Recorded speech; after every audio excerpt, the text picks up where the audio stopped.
Makes little difference to me. Yeah. Do we still get full coverage? If you leave, yes.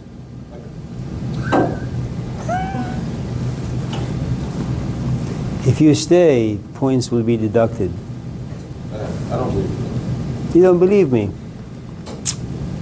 Okay. Just wait till you get your final grade. I can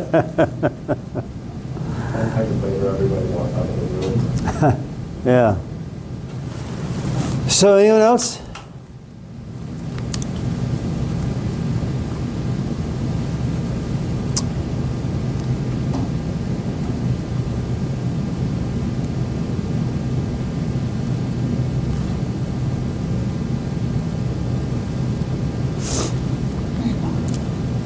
Sure. Sure. How would you define the American dream, and do you believe in it or do you not believe in it? Are you part of ICE, CIA, FBI, No. KGB? No. Is this like a trap? No. Am I going to like see some people outside once the class is over? No. Will they have handcuffs? Yeah. No. You No. do? No. I just saw something on Fresh on Air on NPR about the 100th anniversary of the Great Gatsby, and they were talking a little bit about it. I didn't hear the whole thing about it.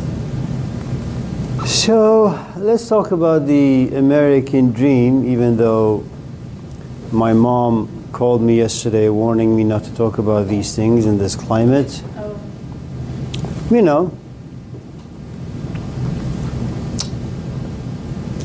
given the uncertainty of almost everything under the sun in this country. Markel, where are you going? Nowhere. Why are you moving? Why are you standing? Nowhere. Good job.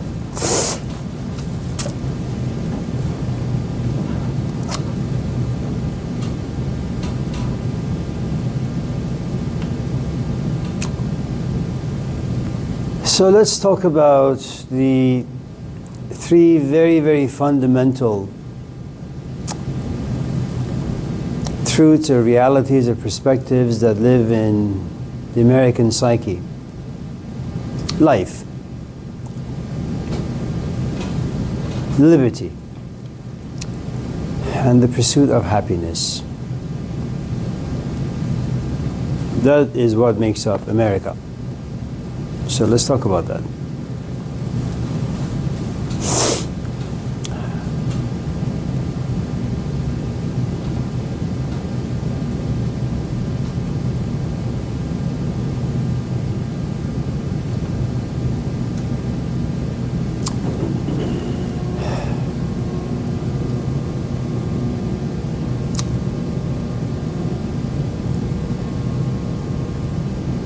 So let's start with the last one, the pursuit of happiness.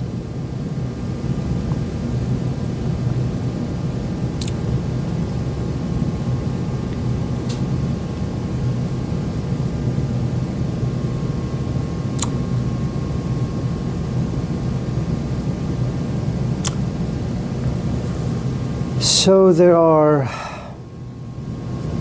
I suppose, 3, 4, 5 different parts to what it means to be human. There is your physical life. If you have no food, it's difficult to be happy. If you have no shelter, it's difficult to be happy. If you have no clothing, unless you're walking in like a nude beach, you probably won't be happy.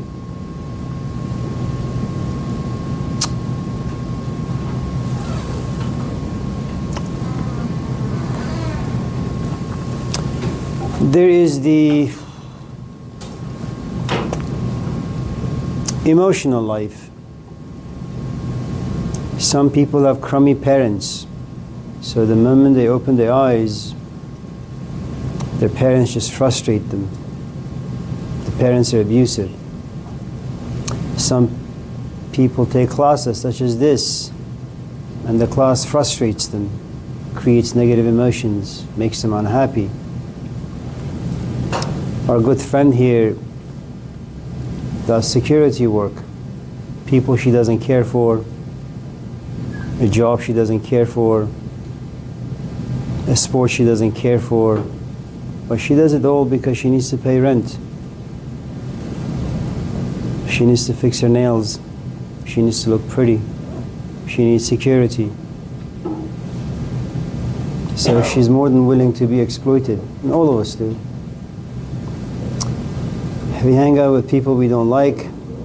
Even if you like them, after a while they get boring. Hello.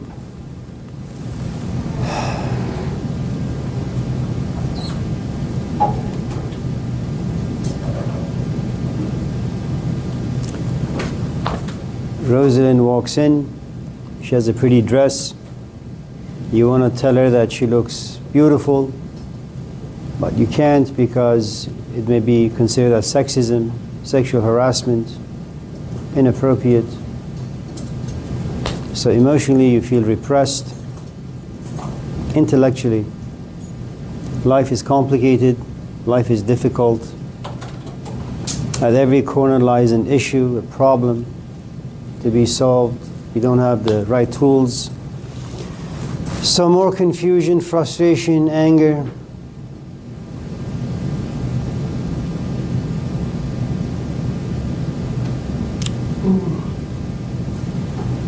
Spiritually, well, we don't really have much of a soul, so that's out the window. Because we spend most of our time trying to figure out what the hell to do with our physical bodies, where we should take them, so we could have a little bit of fun, find an oasis, something that removes us from the difficulties of life.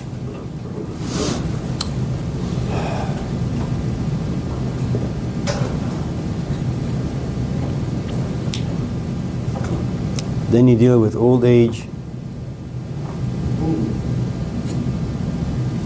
Then when you do get old, you have to hang out with young people.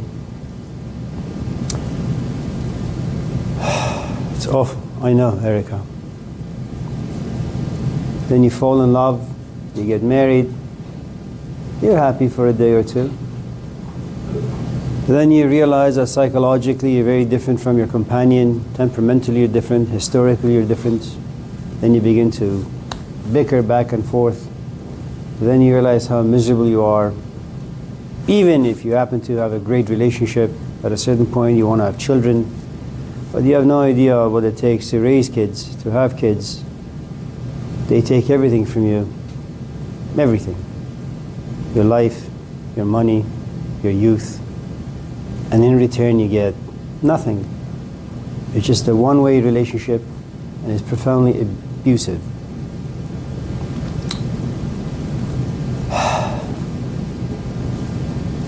Then there comes a point where you pray for a good, quick death, but you realize every time you pick up to eat some food, there is so much poison in it that eventually you're going to get yourself sick in some shape or form. You're going to find yourself in the hospital, slowly, like a sick little animal dying away in a miserable death. About 85 to 90% of human beings die painful deaths. Add to it the fact that we struggle for 50, 60, 70 years to figure out what the hell to do with our life.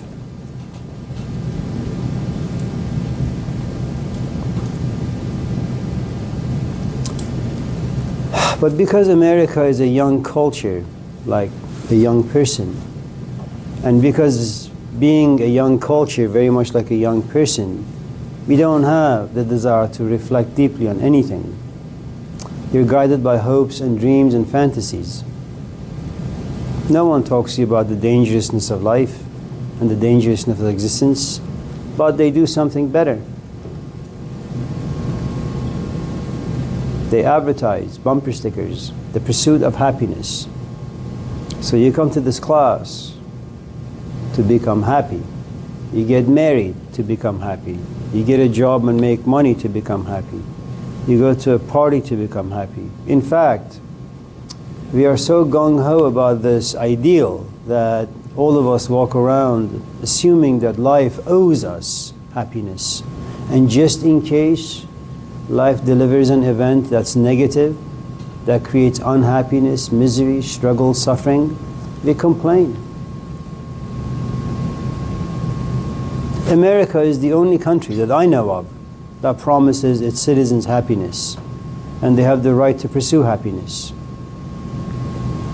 They don't tell us what it is, and even if they would, they won't give us the tools to get there. You know, it's like pro-lifers. Look at all the, not all, but look at those in position of power who talk to us about the sanctity and the sacredness of life. All right, so abortion is a crime against humanity and against God. All right, so you won't terminate your pregnancy. 60 weeks, this thing is inside you, grows, then it comes out. Then you say, can someone give me health insurance? No one will. Can someone give me a roof under which my kid can live comfortably? No one can. Can someone lower the price of diapers, formula? No one cares. And you realize that pro-lifers don't really much care about what happens to you after you come out. They just want you to not be terminated. Whether you become a drug addict, whether you don't have health insurance, you don't have money, you become homeless, whether you suffer from some mental illness, no one cares. And just in case you don't have the tools to survive life, they get demonized. Get sent to jail.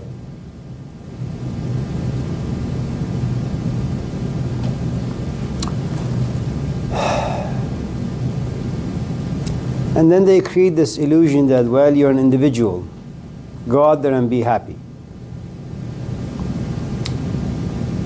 But what you fail to realize is that America is a land of advertisement. They tell you where to go, what to do, how to be.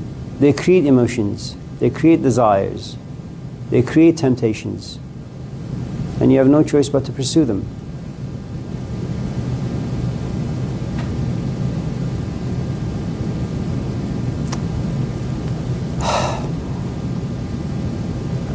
So, as an American, you're born with a lot of expectations from yourself, from life, from other people, but that's not the way life works.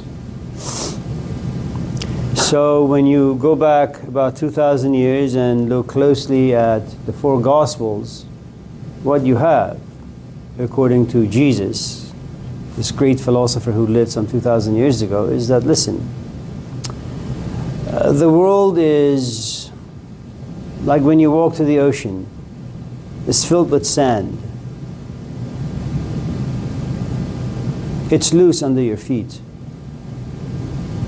Don't build anything on it. Walk into marriage cautiously. Buy a house cautiously. Get a job cautiously. Because at any time, life can take those things away from you. It could be natural disaster, it could be man-made, it doesn't really matter.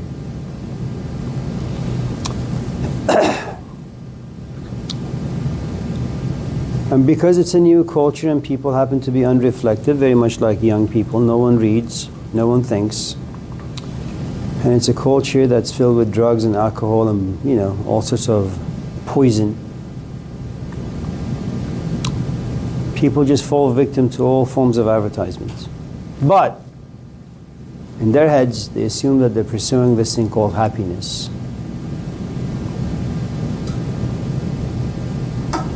So that's number one.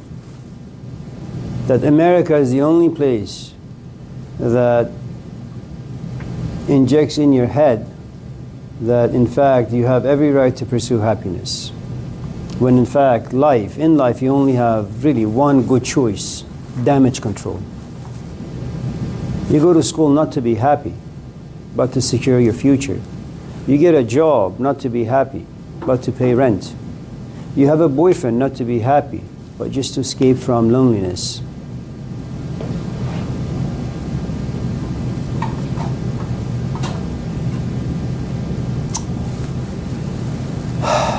Liberty.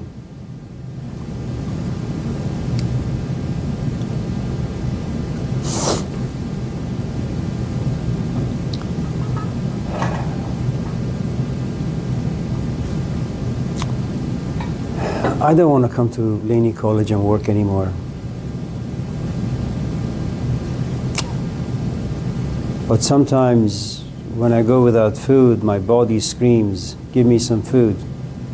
And all of a sudden I realize I'm held hostage by hunger. Sometimes I go home and I look at my wife and I realize we have nothing in common. But I realize we have a 20-year relationship.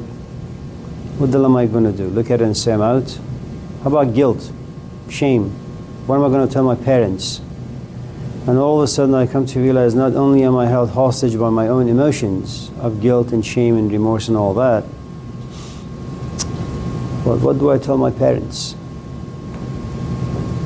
At this age, if I was to walk away, what the hell am I going to do in a couple of years when I get really, really old and can't walk, being held hostage by old age, sickness?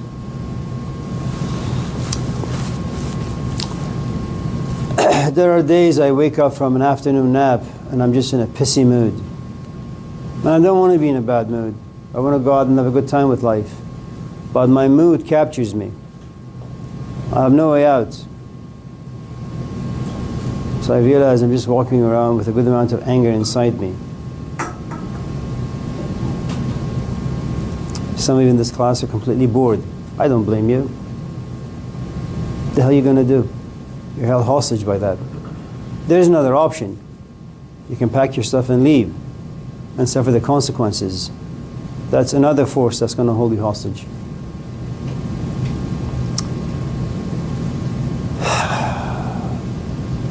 I pursue things that make me happy. I obtain them, and after a while I lose interest. And then I'm held hostage by my own ability to reflect and ask, why did I pursue this in the first place? I want to sit and just relax. I just don't know what the hell to do with boredom. I feel restless. I feel hostage by that. I want to be creative, autonomous, but I wake up at 6 in the morning, I run around like a rat. I go home, I have no energy left inside me. I'm held hostage by exhaustion.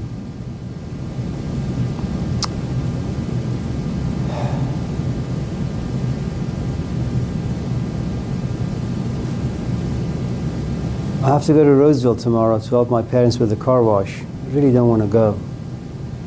But it's my parents. I'm held hostage by the history I have with them.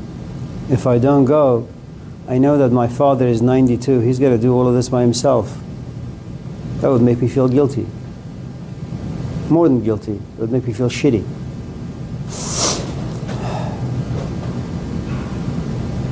There are days I look myself in the mirror and I say, Amir, what the hell have you done with your life? And the conclusion is nothing. It's been a complete waste. Filled with regret.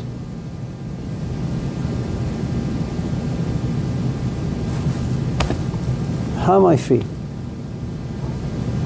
I'm held hostage by my physical body, by my emotions, by my intellect. Even moments when my spirit, if there is any, comes out and says, do something before you die. I have no answers. So first, I have no idea where to go to find happiness. Second, I don't even know what the hell it looks like.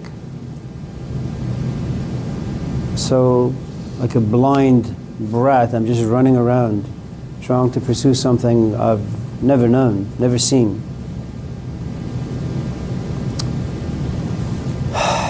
Turn on the TV, I look at Beyonce driving her Rolls Royce topless. I mean, it has no roof. I say, that's happiness. I slave away for 20 years, save enough money to buy myself a nice car. I leave the house around 6. I get stuck in traffic. And even when I want to just remove the top to have the wind flow through my hair, I come to realize I have no hair left.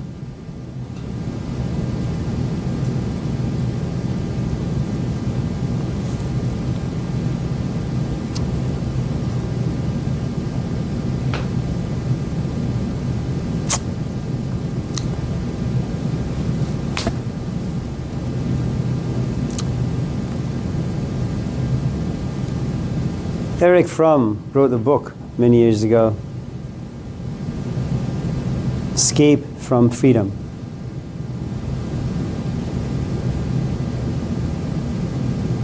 What the hell do you do when you find yourself without any obligations and responsibilities? You know what boredom is, right? Boredom is that you've become completely detached from everything, anything under the sun. You can do whatever. You can go wherever. You can think whatever. But you realize that in complete freedom, you are restless. You need someone to guide you, to give you a GPS. Some of you in this class are single. Some of you have been with a companion, but you got either dumped or you dumped that person. You're free. But sometimes you look at two people holding hands and you envy them. You resent them. You become jealous of them. You're by yourself, you can do whatever, but no, that's too much freedom for you. You want to be held hostage. You want to be owned by something, by someone. None of us want to be free. It's too much.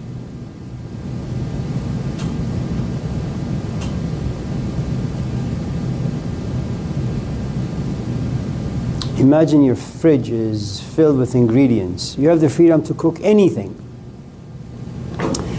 You think about what your taste buds desire and you say, oh, my taste buds have no desire about anything. I can cook anything.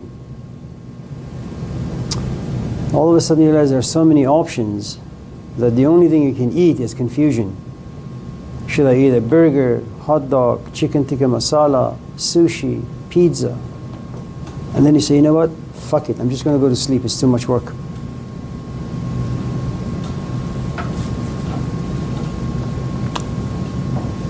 Assalamu alaikum wa rahmatullahi wa barakatuh.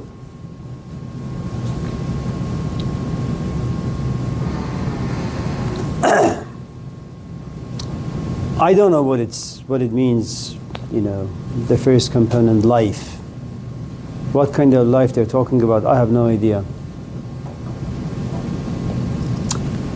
After the death of Socrates, philosophy kind of was broken up into three main branches. One of them happens to be Epicureanism, the desire to pursue pleasure. Is that what I should do with my life? Is that what I should pursue? Pleasure. You know, my first marriage, I pursued her beauty, only to realize I don't like what she has to offer me. That happiness soon turned into misery.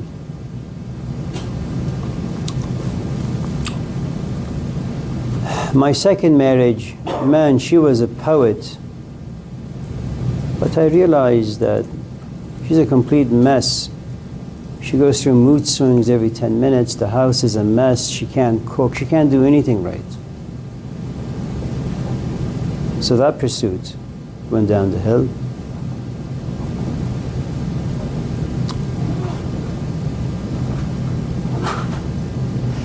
Pleasure.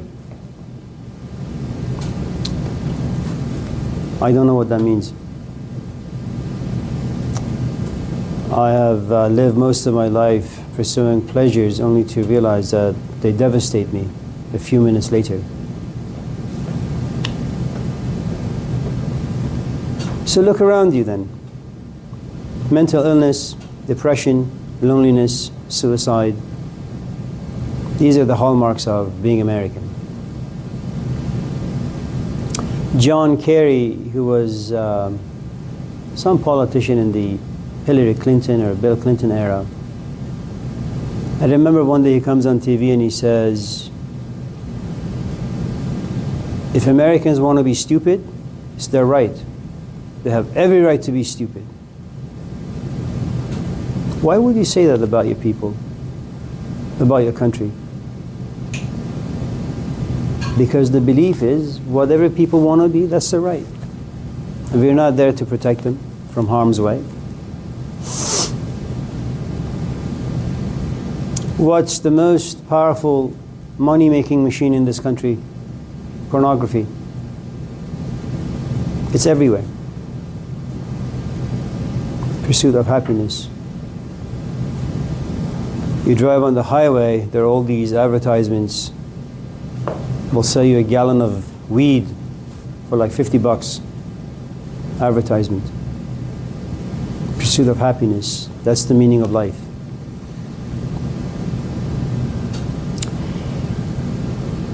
The problem with all of this stuff is that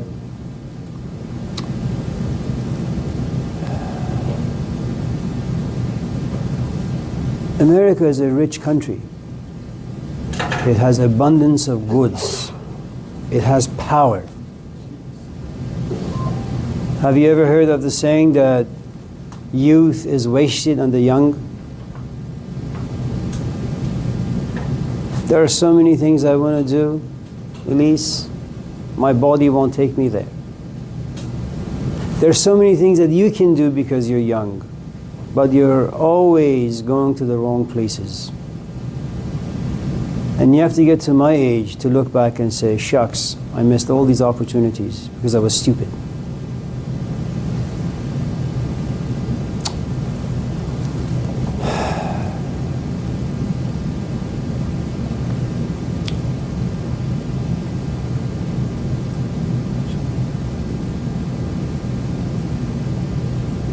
If you really want to understand what America is, read The Prodigal Son. It's a young culture, like a young kid. It has to live another 2, 3, 4, 5, 600 years to learn how to be repentant, to make a lot of mistakes, earthquakes, wars, famines, stock market. When everything crashes and crumbles, then you may come to realize that the Buddha was perhaps right. That life isn't about the pursuit of happiness. Life is about making sure you don't suffer as much. And if you happen to be very, very advanced, you find happiness in the way you suffer.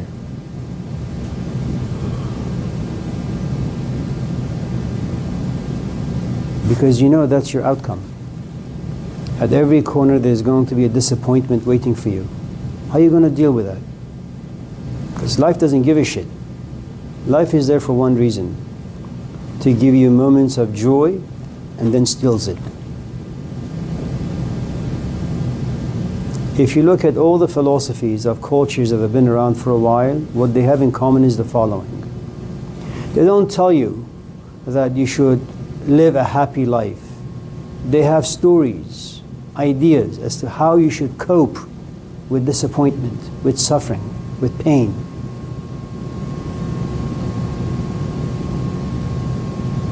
There's a reason why people suffer so much in this country. There is no good philosophy as to how you should suffer.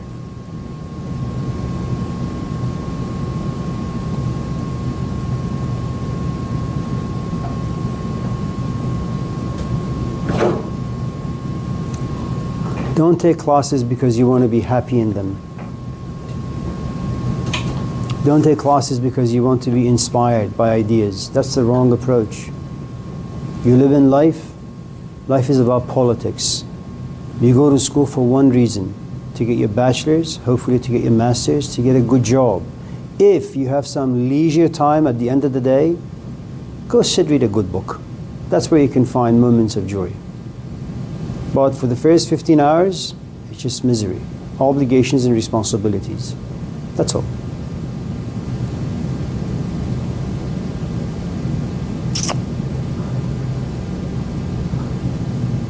You don't get married to be happy.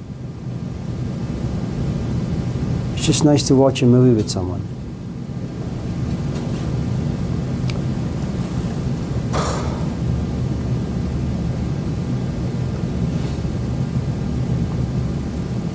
There you go. Erica. Hi. Do you think you need to lose your mind to find a peace of mind? Did you read that somewhere? Ah, Jesus Christ. No, I know who would like to respond to this.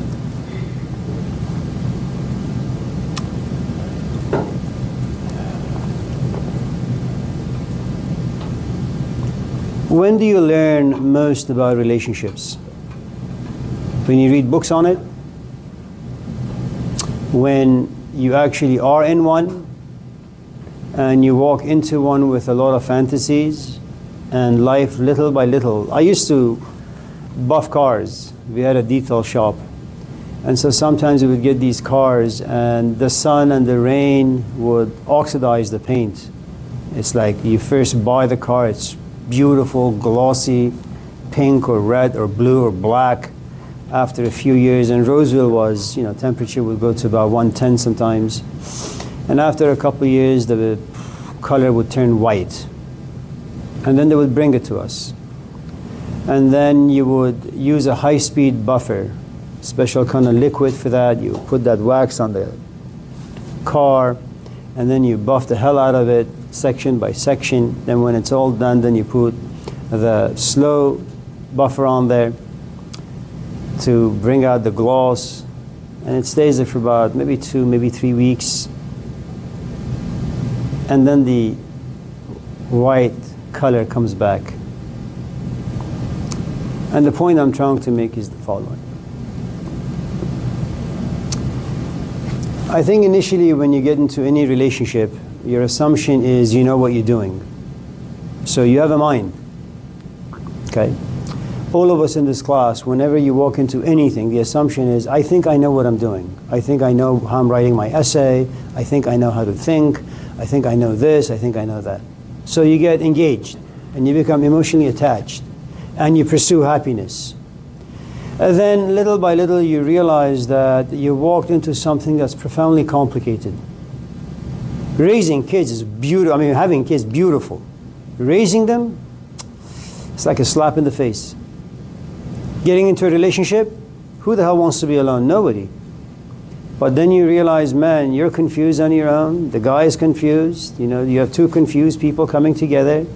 And once in a while they can find a common ground, but for the most part they bicker back and forth. And then at a certain point you realize that there is so many layers of complexities. And each layer creates its own set of negative emotions: agitation, frustration, confusion, anger, hatred, despair, depression. That your mind ultimately says, I have no idea what to do with this mess.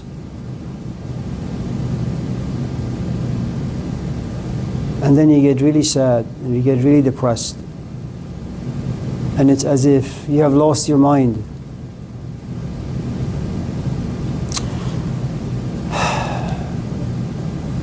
I mean, you're like a 25-year-old young woman, let's just say. You have all these experiences. They're like your toolbox. And then life offers you an event, and you have no idea what to do with it. And in essence, what you're illustrating is that, yes, I am 60. Yes, I have cancer. And yes, I am so angry because life is so unfair. You've lived fucking 60 years. How could you not spend time thinking about sickness, about old age, about life, about death? Why do you have to go through this misery at this age? At this age, you should embrace the shittiness of life. It's because I've never been a good student. So no one loses their mind willingly. It doesn't work that way. You go into things proud, arrogant, hubris. Then life shows you what a scumbag you are. You don't know anything. Then you get into depression. And depression is what? You open this toolbox and you realize there is nothing in it that you can use. You lock yourself in your room. You close the shades, turn off the lights, and you get under the covers. And you cry, and you cry, and you cry. And if there is no way out of this for you, well, the pharmaceutical companies are more than happy to lend you a hand, getting you addicted to this and that. If your parents care for you a bit more, perhaps they'll send you to a therapist office. Then he or she will medicate you in some shape or form. If you're really poor, well, you're still drinking or smoking. But that's what depression is. But then you lose your mind. Now, some people lose parts of their mind. Some people lose all of their mind. That depends on the experience. If, for example, from the age 2 all the way to the age 12 or 13 or 14, your parents have abused you, when it comes to you and your relationships with people, a good amount of your mind has been lost because you don't know what to do with relationships. You're always going to enter into them not trusting so much. But you may get a 4.0 at Stanford because your teachers and your books and the essay formats are all GPS. See, in life you have no power. But in a classroom where it's structured, where your instructor tells you exactly what you need to do, and that's the thing you wanted all of your life. When you come home, there is your dad. When you come home, there is your mom. Your laundry is there. Your food is there. Your shower is there. Everything is organized. Something you've never had. But now Stanford gives you that. And you'll distract yourself by getting a PhD and a postdoc and getting a job in that field, assuming that everything about you is fine and put together. And then your wife or your husband come home and say, I'm leaving you. You suck as a human being. So for those of us who have lost either parts of our mind or the whole of our mind, if you're able to recover from the loss, and going back to Makai's question about grief, that's what loss does. It makes you sad. And none of us in this class desire to be sad because it takes away your power in life. It takes away energy. It takes away identity, pursuit, desires, passions, ambitions.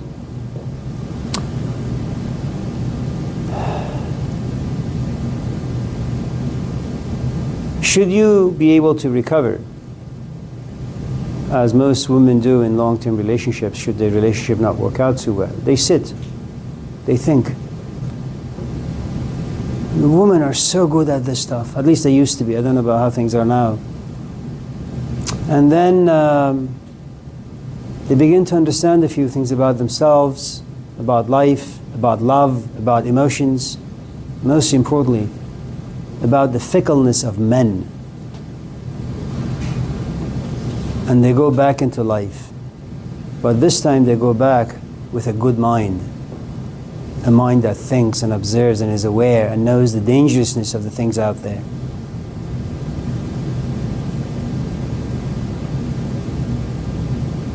So you haven't lost your mind yet.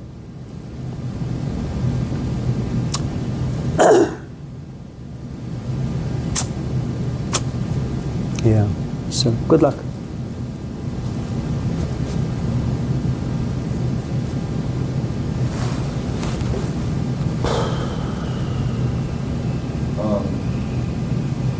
In a situation where there's like no obvious benefit for either option, should you be honest with somebody or say something that is kind, or rather coddles them? Imagine you and I are in like an intimate relationship, and you no longer want to be with me, but you don't want to cause me hurt. What are you going to say? How are you going to leave the relationship? Give it to me. Therapy? Church? Let's take a break. I'm confused. I want to figure myself out. I'm in love with someone else. I'm not good enough for you. How are you going to say it? Take a break. I'm sorry? Take a break. Take a break. Take a break? Yeah. What if I start crying? What are you going to do then? Hold me? Apologize? Make up sex?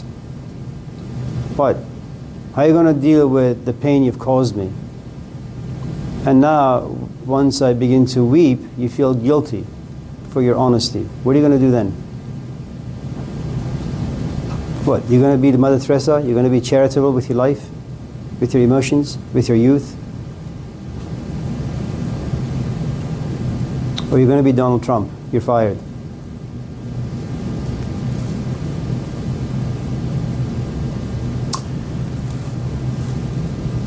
There are no simple answers. Everything is complicated.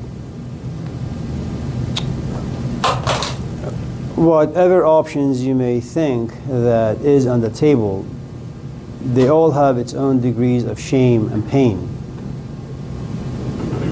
And you have to figure out which one suits you best. It also depends on your temperament.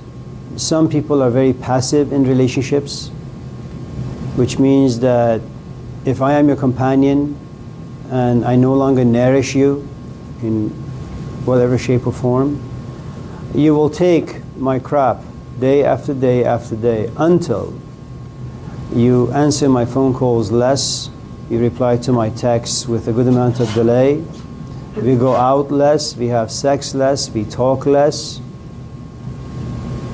And so gradually you prepare your departure. That's passive.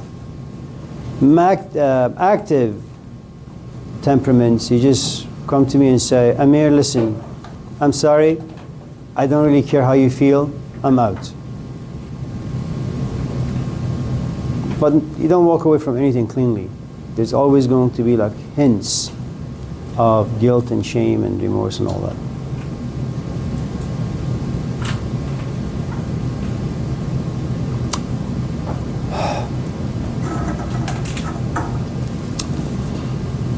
If you're talking about romantic relationships, they're not worth it.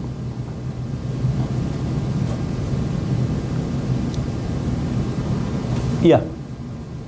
I was just thinking that, like, when you said that you don't want to tell the truth or you want to, like, kind of, like, be gentle about it, isn't that kind of cowardice in a way because you're not able to take control of yourself? So if your girlfriend was to come to you, and let's just say you're a hetero, and she's wearing this outfit, and she says, so honey, how do I look? Go ahead. Tell me how courageous you are. You look great. Ah. See? That doesn't mean you're a coward. It just means you're political, which is good. It saves your relationship. It saves you. You guys are dressed up to go have dinner somewhere. You want to have a good conversation. You want to have a pleasant time. You want to what? Ruin the environment for what? You know, my father is 92. I try as much as I can not to be serious with him. What, you think I don't want to talk to him about sickness and death? Of course I do. Because all of us need to prepare for that day. My mom needs to, I need to, my brother needs to. But it's a topic that I know is going to hurt a lot of people. I avoid it not because I'm a coward, because I know it's going to add extra pressure on my dad's psyche. And at his age, it's not necessary. The other thing you need to understand, there is a reason why we are dishonest. Dishonesty doesn't mean that you're a coward. Do you have children? Thank God for that. Now, one of the things you'll soon understand about the politics of lying is the following. And we learned this very, very, very early on in life. You go to Trader Joe's and you buy 5 boxes of ice cream. And you have, say, a 2-year-old in the house. And he or she asks you, what is that? Ice cream. Can I have one? Yes, of course. Now, the thing about our body is, ultimately, everything turns into sugar. It's like the fuel that runs the body. You're addicted to sugar. So this kid who has never had ice cream tastes it and says, wow, this is like Garden of Eden. It's beautiful. Now as a parent, you worry about their sugar intake, diabetes, teeth rotting. You want to put them to bed, but because of so much sugar, they're not going to go to bed, right? And you're tired, exhausted. You say, no, no more ice cream. Shut your mouth. So you're taking a shower, and you come out, and you go to grab yourself a cup of water from the fridge, and the box of ice cream is opened. And you look inside the box, and 5 are gone. Now, it's only you and your kid.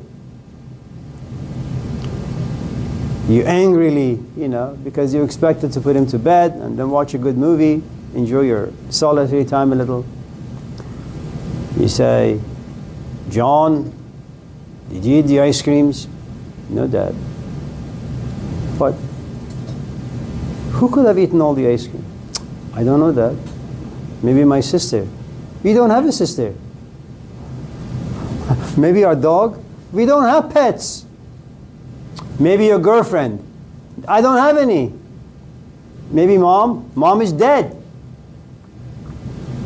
I didn't eat. What are you going to do? First, you introduce something to the kid that gives him a great amount of pleasure. Then, you take the freedom away from him. But just because you take the freedom away from it doesn't mean that the memory of the pleasure goes away and how he felt while he was having ice cream. So he's always looking for you to be in the shower so he can slowly walk to the fridge, grab ice cream.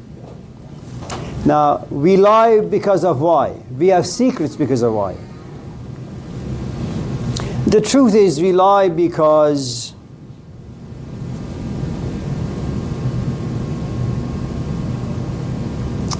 life cages you. I mean, look at Mackay. He's daydreaming. Right, Mackay? Why?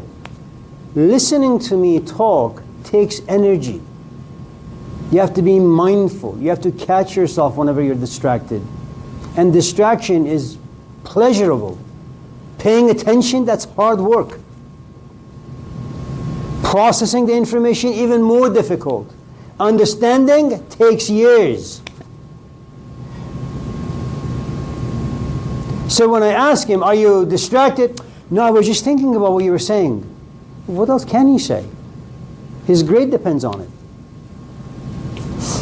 We lie because life constricts us. It cages us, sucks the life out of us. So you go somewhere, and you want to find a bucket of ice cream that you want to eat.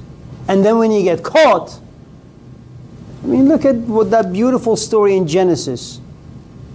I told you guys not to go near this tree. I told you guys not to do the fruits, not to eat it, not to chew it, not to swallow it. What the hell is wrong with you? And what does Adam say? Wasn't me, Eve. She tempted me. And God says, well, you had free choice. You haven't been with a woman, God. You have no idea that once you're in a relationship, choice goes away.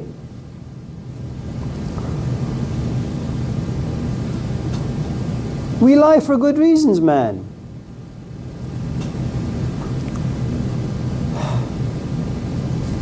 Erica.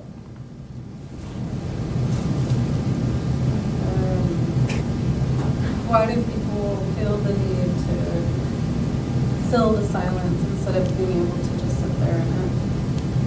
I'm sorry, say again? Why do people feel the need to fill silence? They feel like they have to input something instead of being able to sit there. Even like if it's not contributing anything. But we're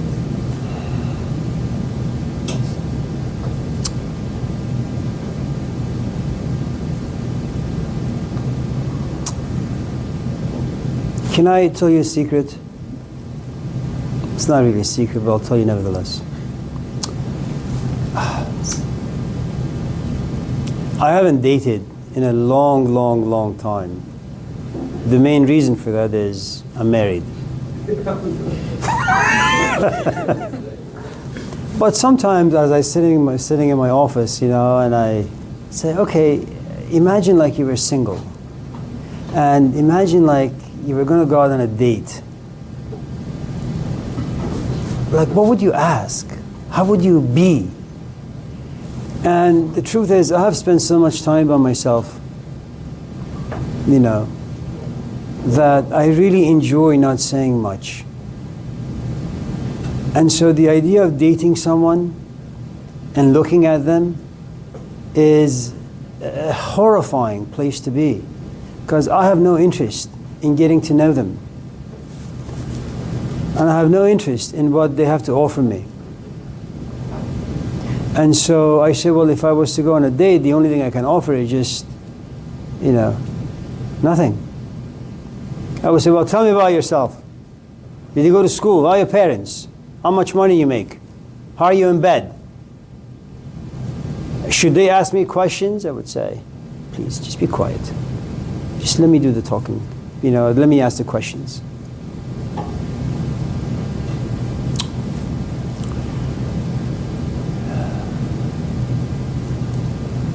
You know, the thing is, silence is really meant for very, very, very, very, very, very advanced people. Silence is a form of celibacy. I mean, you just don't have sex with people physically. Language is about communication. It's about forming relationships.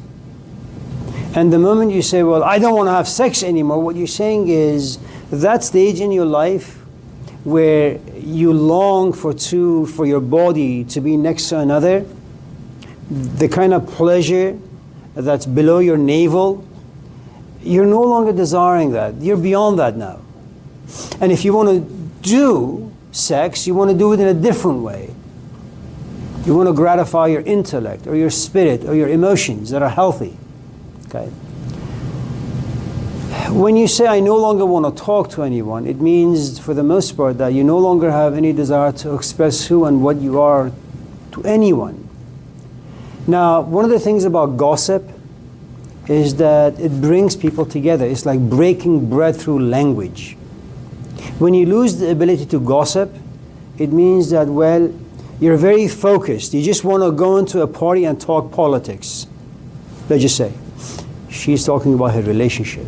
He's talking about like schoolwork. He's talking about his job, and you say, what the fuck is this? Okay? And what happens is, if you're focused about, let's just say, politics, and these people don't really care, you kind of retreat a little bit. And when they say, Erica, come in, what do you have to say about any of this stuff? So, I don't know. And you begin to lie. I'm in a relationship, but in fact you're not. So gossip, for most of us, allows us to form bonds with people, and is necessary. You know, there are moments, I mean, if you have children and you're single and it's been a rough, exhausting day, if someone wants to talk to you about whatever, you say, you know what, my life has been full today, I'm exhausted. You want to sit next to me, hold my hand, you know, have some pizza, that's fine. Just don't talk to me, because that takes energy. And it is really an uncomfortable feeling to go somewhere, especially like on a date, and say nothing to your companion.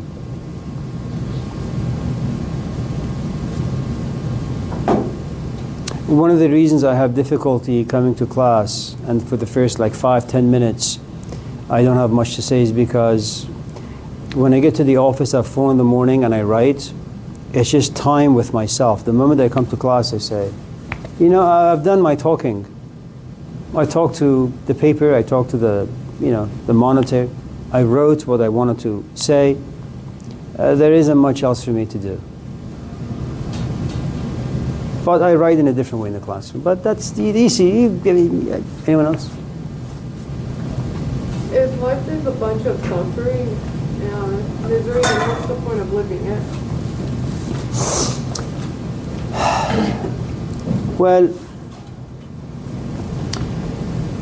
there are a couple of things. Sometimes, you know, when you are driving on the road and there is a bumper sticker that says, exercise compassion. Okay. As bumper stickers go, it's really, really inspiring. And once in a while, what it does for you, if you happen to be in the right space, is that it allows you to put your hand in your pocket, grab a 20, and give it to someone.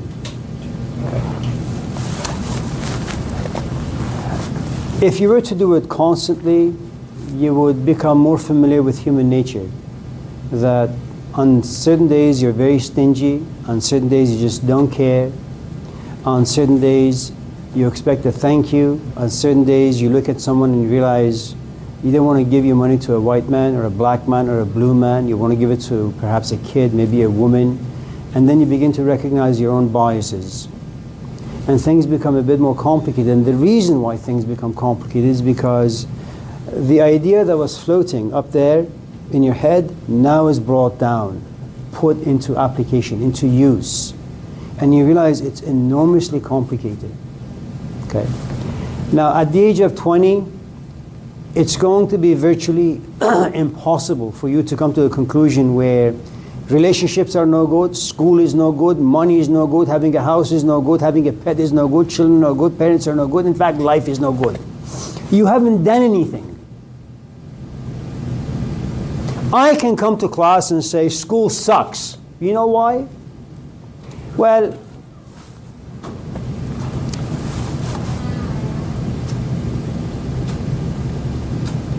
I went to school despite my desire not to want to go to school.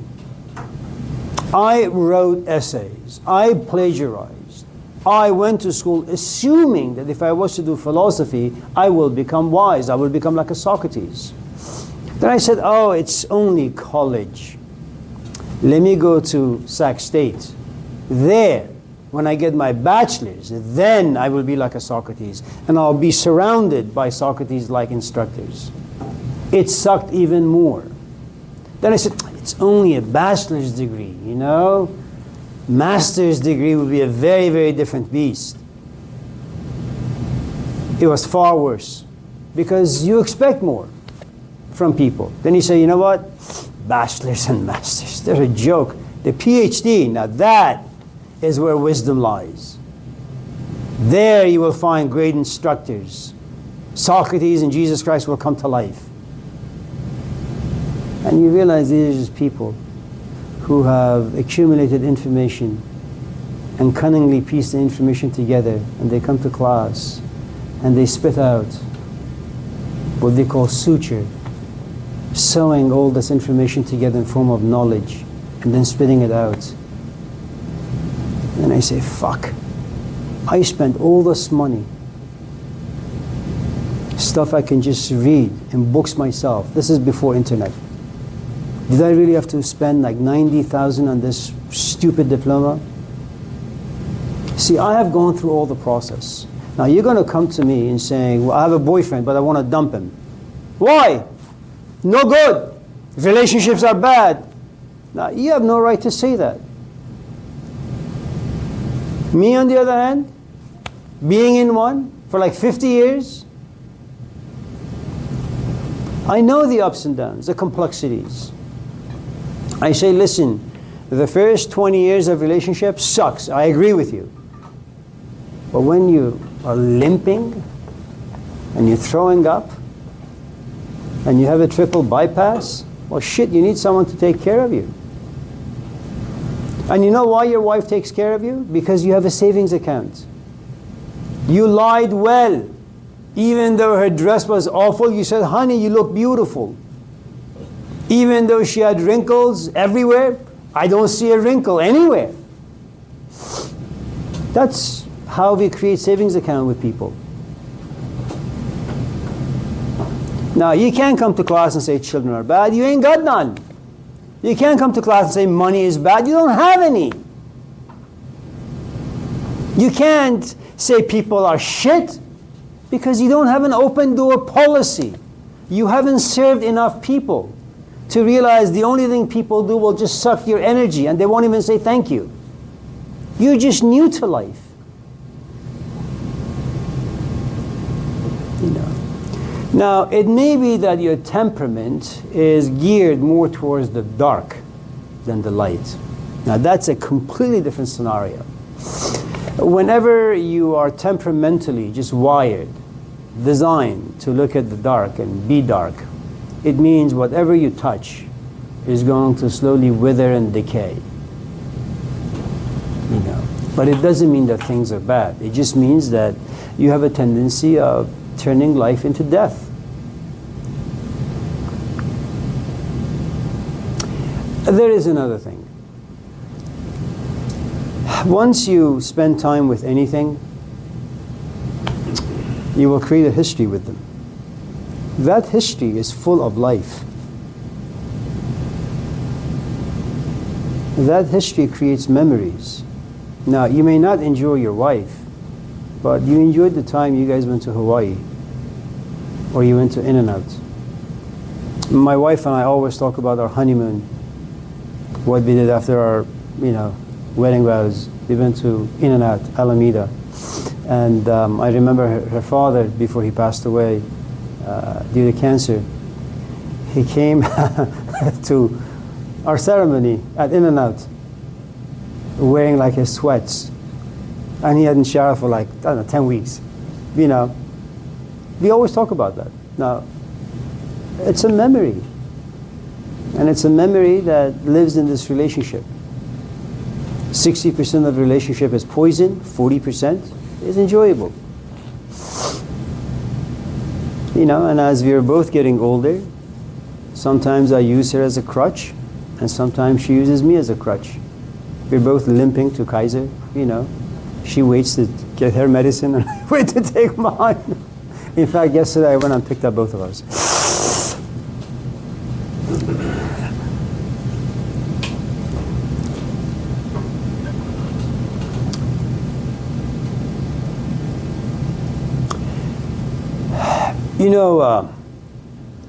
Jesus doesn't have very much understanding of anything. He's a bucket of bumper stickers. Moses, on the other hand, man, he knows what power is. He also knows what happens when your identity is challenged. He also knows what it means to detach yourself from money, from power, from love. He also knows what it means to go into the desert to figure out who he is, what he is. He also knows that if you want to rescue your people, you don't say to them, turn the other cheek. You fight. Now that's a lived experience. Now that's the man you want to follow.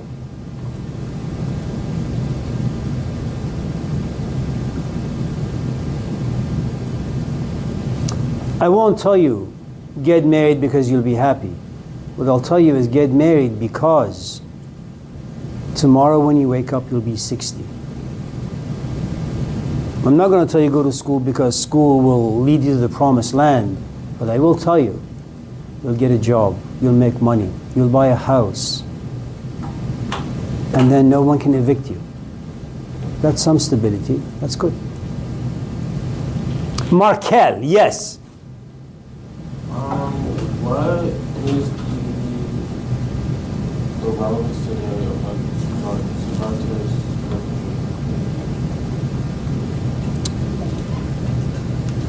Also, we have Did you really have to piss on that?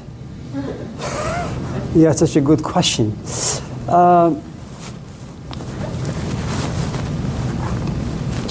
The relevance of Siddhartha. There are moments you want to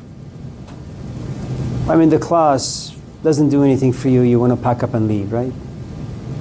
Not necessarily. Some days you want to pack up and leave. And the answer is yes.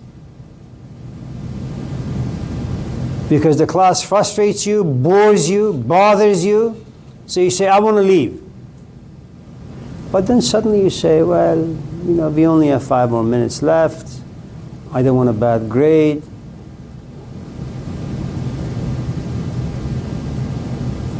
And you realize you're stuck between two worlds. The world that you assume holds your freedom, pack up your stuff and leave, and the world that holds you hostage. Are you listening? That you're great, your future. Siddhartha is a guy who says, you know what? I don't care about the grade. I don't care about the wife. I don't care about my parents.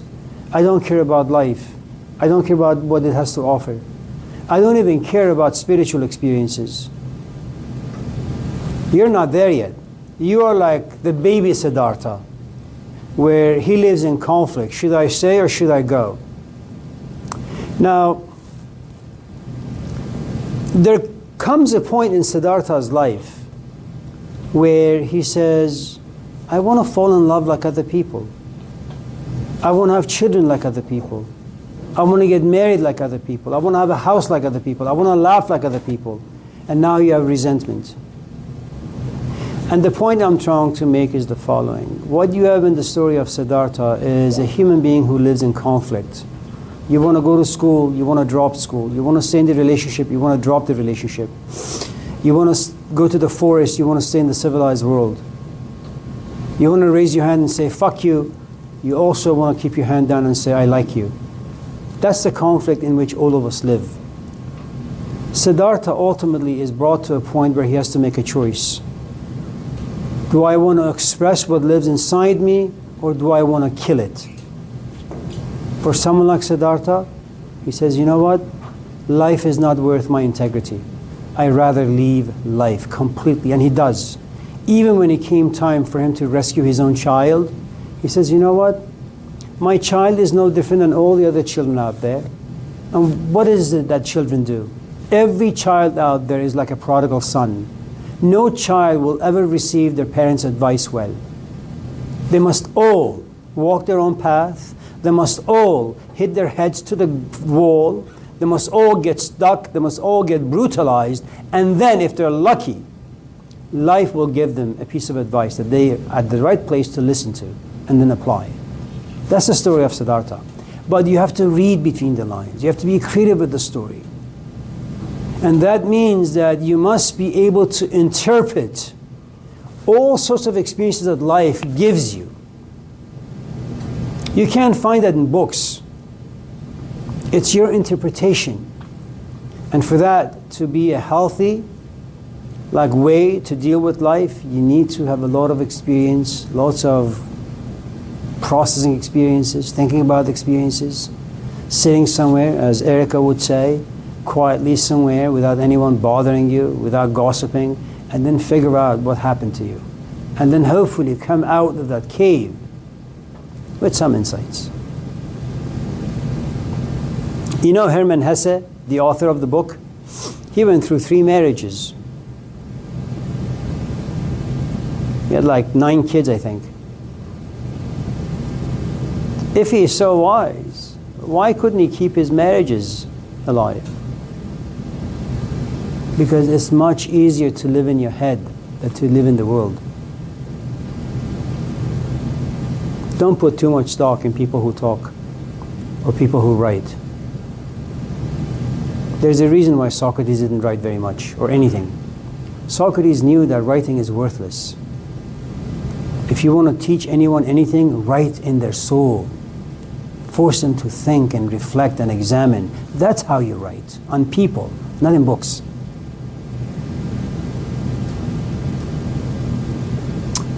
Well, you have wasted enough of my time. I'm just joking. But not really. So it's good to see all of you. Have a nice weekend. Stay safe. Stay safe. There are certain parts of Oakland that you should never go. So yeah, as I was saying, in the last one, I went to the Thank you. the food section.